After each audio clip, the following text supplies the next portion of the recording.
sebutkan bahasa Arabnya. Pasal Arab bila dia sebut la ilah, la tu saya sebut dia lah, dah nafi li jinsi, menafikan jenis. Jenis apa? Jenis ilah. Ilah ni apa? Kalau asal bahasa Arab, ilah ialah kullu ma'bud bil haq, setiap yang disembah dengan sebenar. Untuk apa ciri, kriteria bagi Tuhan sembah sebenar? Itu disebut dengan dua tadi tu. Apa dia? Istighna'ul ilahi an kulli ma siwahu, dan yang keduanya ialah muftaqirun ilahi kullu ma'adahu, tak hajat Tuhan ni daripada apa sesuatu, dan semua makhluk berhajat kepadanya. Itulah. Dari segi nama, kalau bahasa ringkas tu yang tak hajat pada sesuatu, itulah dipanggil istighna. Semua makhluk berhajat pada Allah Ta'ala, hak tu dipanggil iftiqar. Jadi dia kata, maka dengan makna istighna dan iftiqar inilah terkandung dalamnya sifat Allah yang 41 itu. Sebelum disebut, saya sebut dulu sekali lalu. Pasal kita kalau ikut pelajaran ni, kalau nisbah saya dulu pun baru mula belajar, dengar tu tak apa nak faham, tapi bila kita kena ingat satu, oh faham dah. Yang macam mana boleh datang sifat 20 tu kalau kita tengok dan kalau kita faham masalah ni, tu kita kata ulama dulu punya pakar dia menghurai, menilai, walaupun hanya dengan 2 kalimah syahadah, dia boleh olah, dia boleh syarah sampai memang syarahan dia sangat tepat, yang tak ada orang nak boleh sangkal. Bila siapa saja, khusus kita bicara ni orang kafir, menyebutkan kalimah la ilaha illallah, dia jadi Islam. Mesti ada sesuatu makna ni. Makna itulah yang dihurai ke kita tu. Macam mana pun saya sebut tadi, saya nak sebut sekali lalu. Baik, bila sebut kata la ilah, mestilah antara maknanya tiada Tuhan disembah dengan sebenarnya, yang memahamkan 2 ciri. Apa dia? Mestilah dia tak hajat pada sesuatu. Yang keduanya, makhluk mesti berhajat pada dia.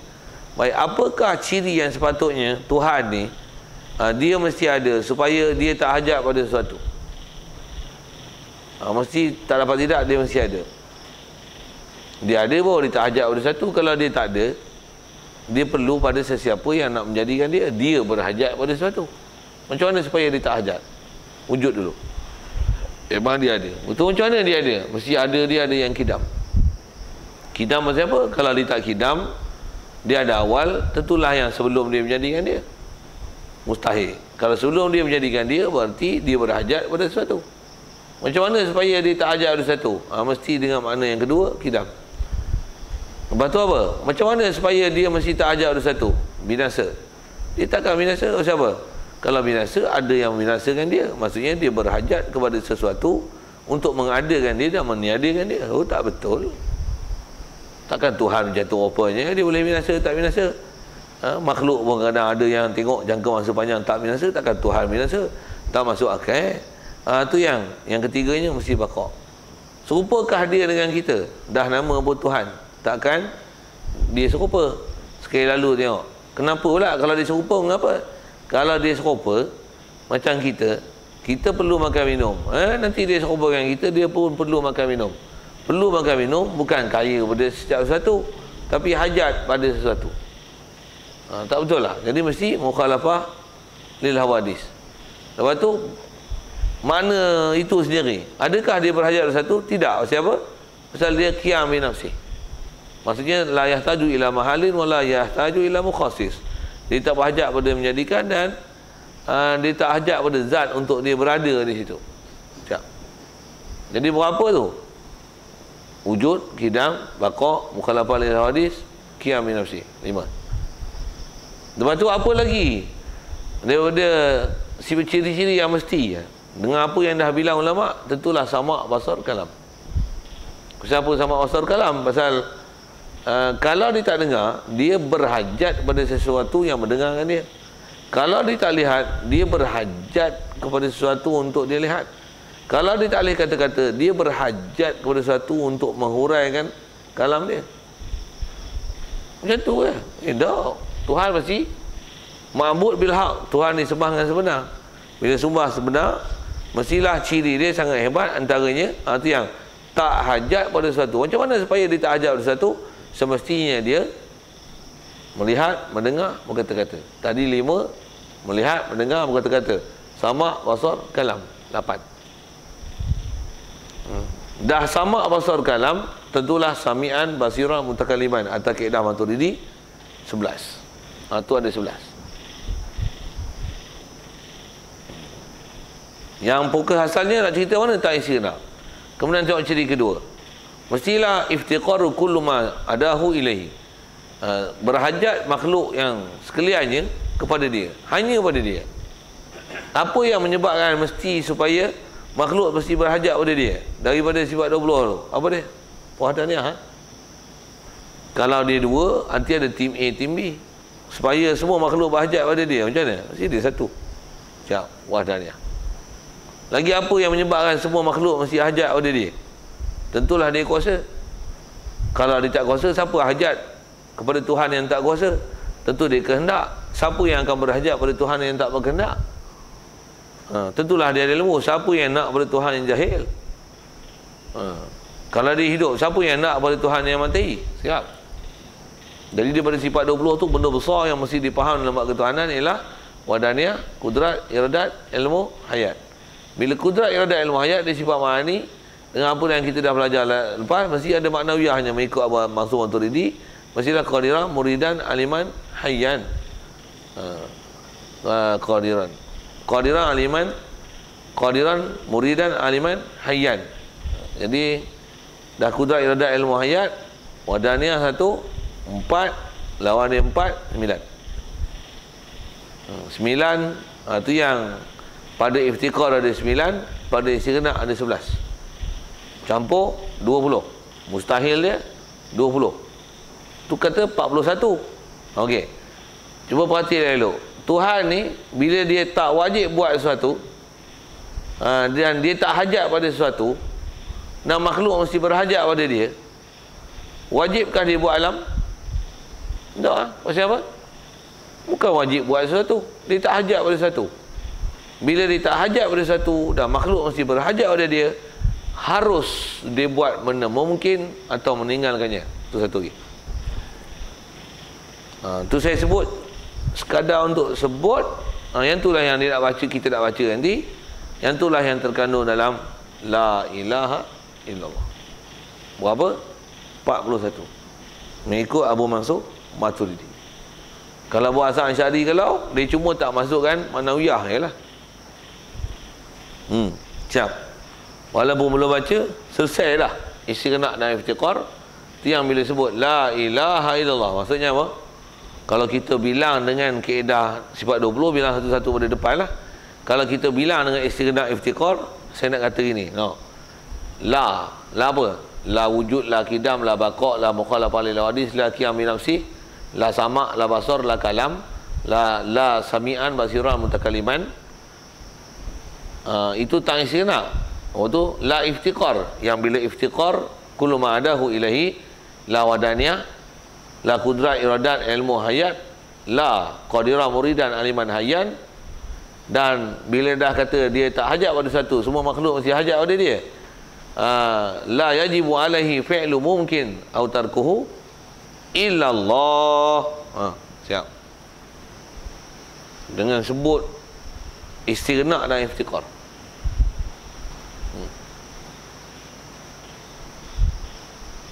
Halus ulama dulu hurai kan. Hurai apa tu?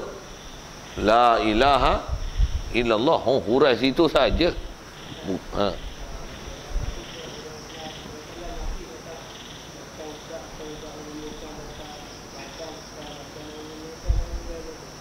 Sekali makan.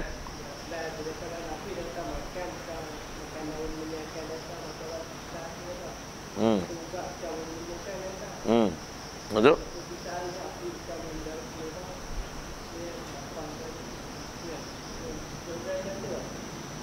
Pada la ilaha illallah tu, itu sebahagian daripada makna dia lah. Nak kata semua tak je. Pasal yang tu kata atas huraian ulama tu masuk 41. Kalau takat kata la tu, api makanan tak mengenyangkan. Lepas tu apa belakang Setakat itu menafi hak tu lah. Jadi tak, yang tu hanya menafi dari segi wahdaniyah pada af'al ya. Taklah menyembuhkan, taklah membuat mudarat ataupun munafaat, melainkan Allah. Bau wahdaniyah dalam bab bau menafi tentang nafikan tak ada wahdaniyah af'al hanya pada Allah Ta'ala. Baru pula tu af'al wahdaniyah dalam bab af'al baru satu daripada 3 yang masuk dalam makna wahdaniyah. Mana selesai lagi? Memanglah nafi dengan isbat, tapi maksud tu baru satu daripada 3 makna yang ada dalam wahdaniyah. Wahdaniyah zat, sifat dan af'al. Hak tu baru nafi wahdaniyah af'al. Baru satu daripada wahdaniyah. Sedang wahdaniyah cukup pun tak lagi. Sedangkan la ilaha illallah tu bukan wahdaniyah bukan af'al saja. Apa? Semua. Itu semua dah. Semua dah belajar. Satu, kalau hanya pendekkan di atas itu saja makna, kalau atas ayat asal dia kata macam ni, tak penting pasal la ilaha illallah dia ada makna lebih pada tu. Cuma kalau nak sebut gini, kalau katalah kat kita ada masalah sesuatu dalam bab akidah, di mana kita ni bab akidah paling lemah sekali. Kalau kita bab wujud tak ada masalah, bab akidah tak ada masalah. Katalah bab rezeki, kita duk berasa rezeki ni hujan, rezeki ni makhluk, rezeki ni bos, rezeki ni getah, rezeki ni kerajaan duk bagi brim. Boh pergi gitu. Duk berasa tu, tak berasa ke Allah Ta'ala. Fokus tauhid masa duk zikir lagi tu, fokus tu. Tiadalah memberi rezeki melainkan Allah Ta'ala. Bab rezeki ni bab apa? Bab masalah kudrat, kuasa beri, dan bab iradat, bab menentu. Bab menentu lah tu. Pasal masalah menentukan kita, rezeki kita, dan masalah beri apa yang dia nak beri. Dan juga di situ pun ada masuk wahdaniyah dari sudut taklah memberi melainkan hakikat yang memberi ialah Allah. Wahdaniyah pada af'al. Ada wahdaniyah itu. Wahdaniyah ada maksud situ, ada kudrat situ, ada iradat situ. Cuma bahasa ringkas yang nak fokusnya tahu mana bab rezeki. Zikir la ilaha illallah. Tang kita tang lain tak ada masalah. Fokus itu. Tiadalah bagi rezeki melainkan Allah. Kalau kaedah zikir dan tarbiyah, saya duk ngaji tutup guru dulu, duk ajak nak latih diri kita zikir, nak perbetulkan apa benda masalah akidah yang kita bila mengaji kita cek kat diri kita ada benda kurang. Kaedah zikir macam tu. Macam mana pun kaedah asal bukan macam tu. Asal lah mana? Semua ni. Tiada yang kaya pada setiap makhluk mesti berhajat kepadanya melainkan Allah. Semua kali. Jadi kalau meringkaskan takat tu saja, istilahnya dia memendekkan makna yang sepatutnya ada maksud panjang pada tu yang dipaham daripada la ilaha illallah, tapi dia disimpan atau diambil hanya satu makna. Itu pun satu daripada 3 makna yang mesti dipaham daripada wahdaniyah. Jadi tak cantik lah kalau kata itu saja. Itu. Istilah salah tu bukan salah, ringkas sangat. Satu kalau kata la ilaha illallah, tak ada wahdaniyah melainkan Allah, ringkas sangat. Maksud wahdaniyah tu. Pasal la ilaha illallah bukan wahdaniyah saja. La ilah tu apa? Ilah yang tak hajat pada sesuatu. Ilah yang semua makhluk mesti hajat ada dia. Takkan wahdaniyah saja. Kalau wahdaniyah saja ada orang tak kalau dia tak kuasa. Tak tu. Apa lagi? Apa lagi? Apa lagi? Apa lagi? Apa lagi? Tu ulama bilang siap tu. Itu kok saya jawab soalan. Ada lagi? Memang nak buka soalan itu. Soalan tawar tapi nak disahkan. Ada kan terangkat makna kesimpulan yang 50 dengan hanya dia mengiktiraf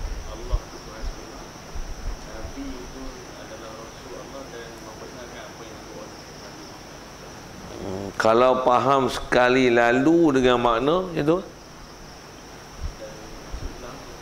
Ya.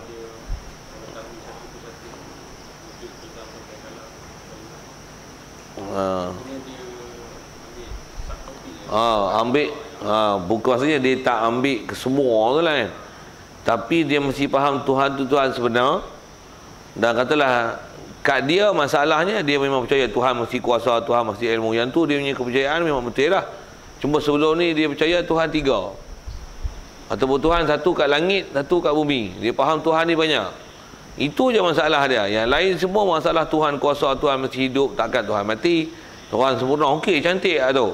Jadi bila itu je masalah, nak berputih tu je lah. Macam mana pun dia kena faham bila menyebut kalimah syahadah tu, siang dia fokus tahu mana dia masalah. Kalau katalah kita ambil tak masalah tu, adakah kamu percaya Tuhan ni mesti hebat? Okey, percaya. Nanti tu adakah sifat kurang? Tak mungkin kurang. Itu kalau kata sebelum ni dia percaya 3 Tuhan, sekarang kamu percaya kat Tuhan tu satu? Ya. Jadi kamu percaya kat Tuhan ni mesti Tuhan yang sempurna dan dia adalah satu, satunya Tuhan. Macam tu tak ada hak lain macam dia? Ya. Nanti tu. Jadi bila kamu mengucap ni, maksudnya itulah pengiktirafan kamu. Dengan kamu mengucap kalimah syahadah ni, kamu faham ke? Ya. Dan kamu mengaku Nabi Muhammad tu, kamu percaya dia ialah utusan Allah ni, Tuhan ni? Ya. Dan kamu terima semua ajaran dia? Ya. Mengucap dengan kefahaman dan itikad macam tu. Silap. Yang tu yang kata sekurang-kurang makna yang mesti diambil keseluruhan tu, makna keseluruhan tu. Detail tu itulah cirit lah dia nak faham satu-satu tu kan. Kemudian lah itulah pendetailan dia kena mengaji. Macam mana pun dari si istilah kata keseluruhan tu, pasal kan nak sebut gini, pasal umumnya manusia ni dia akan, khususnya orang yang ada pahaman dalam bab ketuhanan, dia memang iktiraf Tuhan ni mesti sangat hebat. Jadi yang menyebabkan dia tak Islam tu tak mana? Dia kata Tuhan dia ada langit, ada bumi, ada apa, 3 ke apa. Itu yang masalah dah. Tuhan ni roh, Tuhan ni apa. Masalah Tuhan satu tu yang jadi masalah kat dia. Jadi fokus itu lah. Dalam masa yang sama bukanlah maksudnya menafikan makna-makna yang lain, tidak. Pasal makna dalam kalimah syahadah tu power. Itu yang kata, macam kalau makna tadi lah kan, kalau kita ke orang Islam pun yang jadi masalah kita tang wahdaniyah fa'al lah.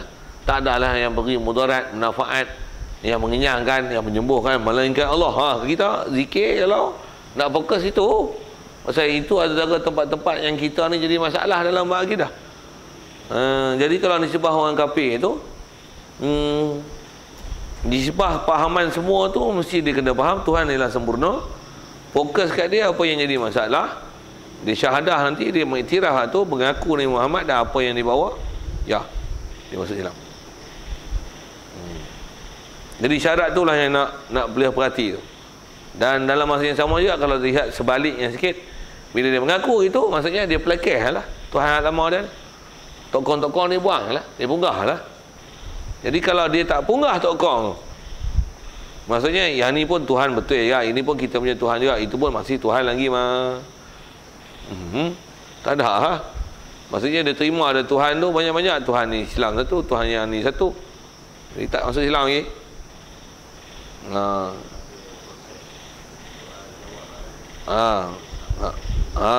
Jadi maksudnya kalau dia memang dah hati dia lukuh dalam bab tu, okey, lanjutan memang kena detail lah. Macam mana kita duk mengaji detail ni, nak ambil detail ni, macam itulah nisbah orang kafir dia kena mengaji detail. Satu, kita kalau orang Islam pun tak mengaji detail, martabat dia siapa hak kafir tu? Dari segi jahil dah tak kerti dah. Sama. Cuma sabit dia Islam bakal dah keturunan. Cuma sah tak sah? Tanya ni tak? Mu percaya tak Tuhan? Tuhan ni mu faham dia macam mana? Mu percaya tak Tuhan ni sempurna, dia hebat? Mu percaya tak dia yang saja buat perbuatan, ubat tak menyembuhkan, yang menyembuh hanya Allah Ta'ala? Mu percaya tak Nabi Muhammad? Macam mana orang kafir, orang Islam kita pun tak kelih macam tu. Jadi kalau benda tu tak selesai kat orang Islam sendiri, kat kita pun belum selesai lagi lah maksudnya.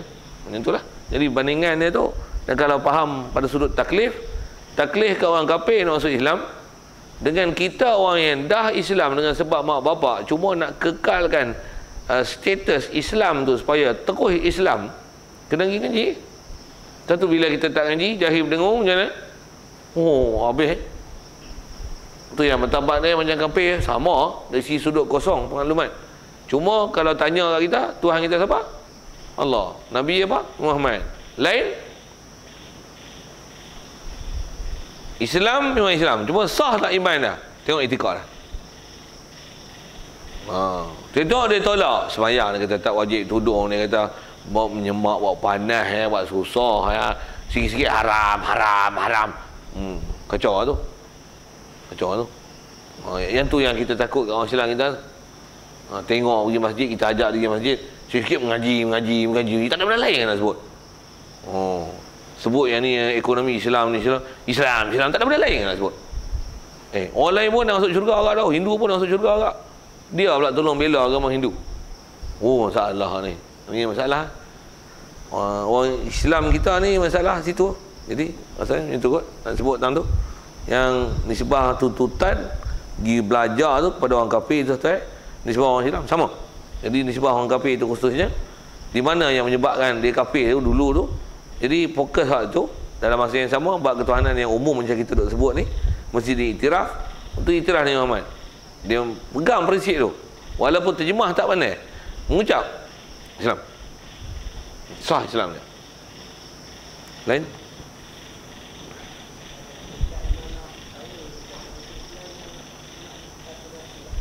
macam mana?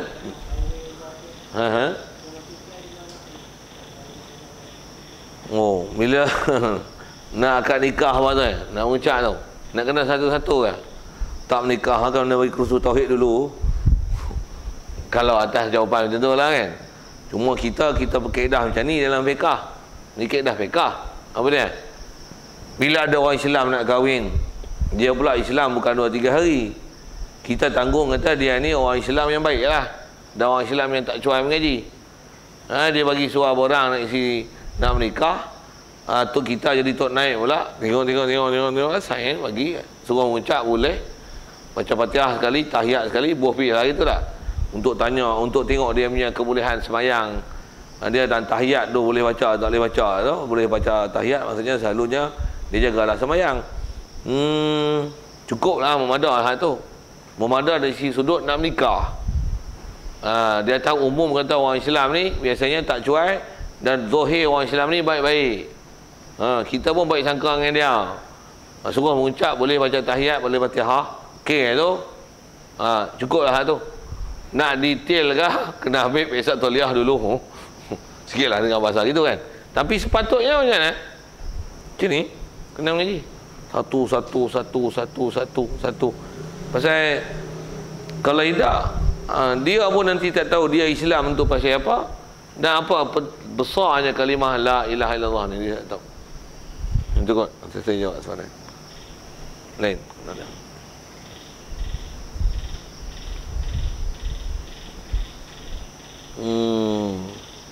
Jadi nama tu lah nak kena ingat sikit. Jadi tahajatnya Allah Ta'ala pada sesuatu tu nama dia istighna. Makhluk semua berhajat pada Allah Ta'ala dipanggil iftiqar. Cuma kadang-kadang ada kesamaran orang tani. Tak mana tang terjemah tu sikit.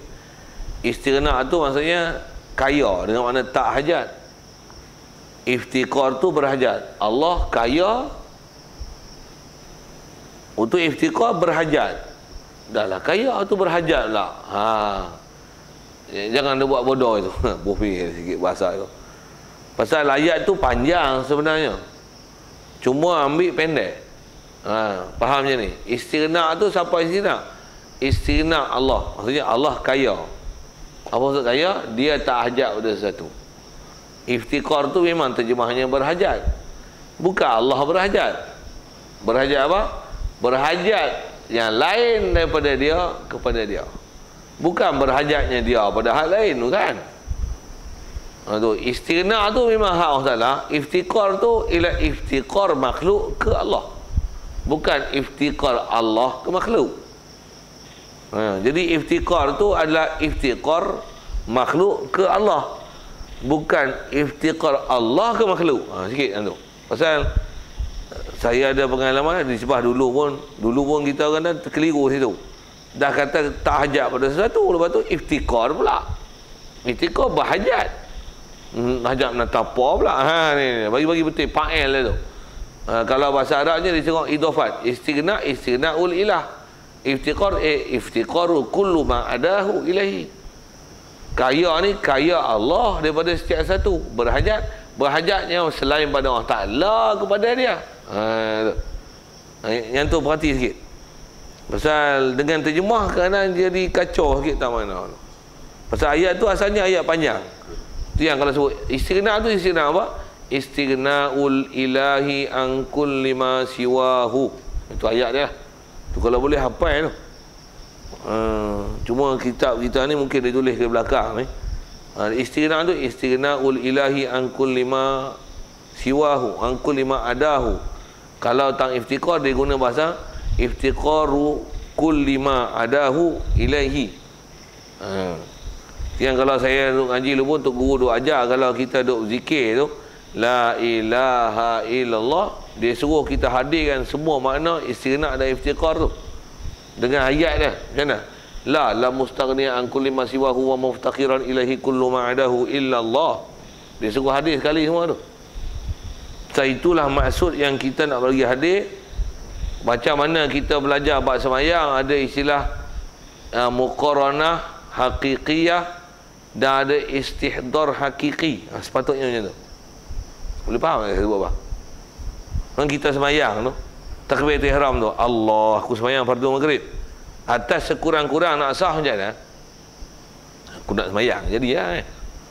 Sah tu. Sepatutnya cantik macam mana?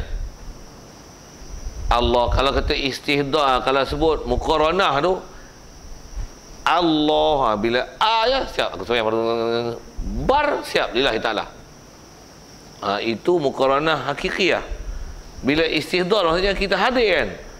Allah, nampak takbiratul ihram, Fatihah, surah, rukuk, i'tidal, sujud 2 kali, tu naik balik rakaat kedua dengan Fatihah, surah, tu rukuk, i'tidal, tu sujud, duduk tahiyat akhir, tu duduk tahiyat awal, bangkit pula untuk baca Fatihah, lepas tu rukuk, i'tidal, untuk sujud 2 kali, tu tahiyat akhir, selawat atas Nabi, bagi salam, assalamualaikum warahmatullahi wabarakatuh, bar. Macam mana? Patutnya macam tu. Itu baru panggil istihdar hakiki. Zikir pun kalau boleh dapatkan istihdar hakiki, maksud la ilaha illallah, la mustaghniya an kulli ma siwahu wa muftaqiran ilahi kullu ma adahu. Tu pun perlu hakiki betul lagi. Itu baru 2 makna yang masuk dalam la ilaha illallah. Yang kata tak hajat pada sesuatu, yang makhluk mesti berhajat pada dia. Kalau dengan huraian perinci tu macam ni, la tu la mustaghniya an kulli ma siwahu. Apa dia? La wujud, la qidam, la baqa, la mukhalafah lil wadis, la qiyam bi nafsi.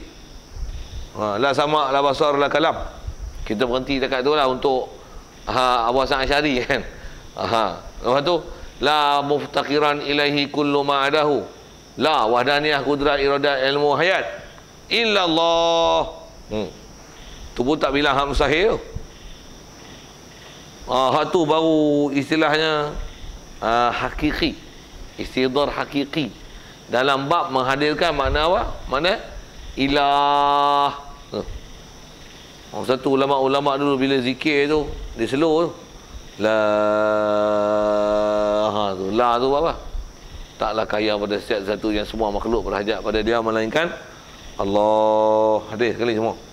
La mustaghniya an kulli ma siwahu wa muftaqiran ilaihi kullu la wujud kita maqam mukhalafah la hadis qiyam nafsi. Itu dengan sebut tu. Kalau hati dia boleh lebih pantas pada tu. Itu saya sebut dengan mulut. Itu yang bila kita dah latih selalu macam mana? La ilaha illallah, la ilaha illallah, hadir semua. Siapa banyak latihan dia macam bersilat selalu. Tak bersilat selalu sakit orang tu.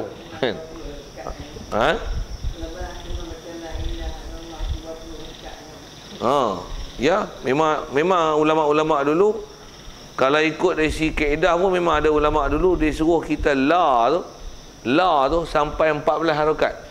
20 tak ada Okey. Walaupun buangkan 20 tu. Pasal seingat saya yang ada sebut dalam kitab, mat ni kalau dalam bab azan, dalam bab zikir, yang ada takat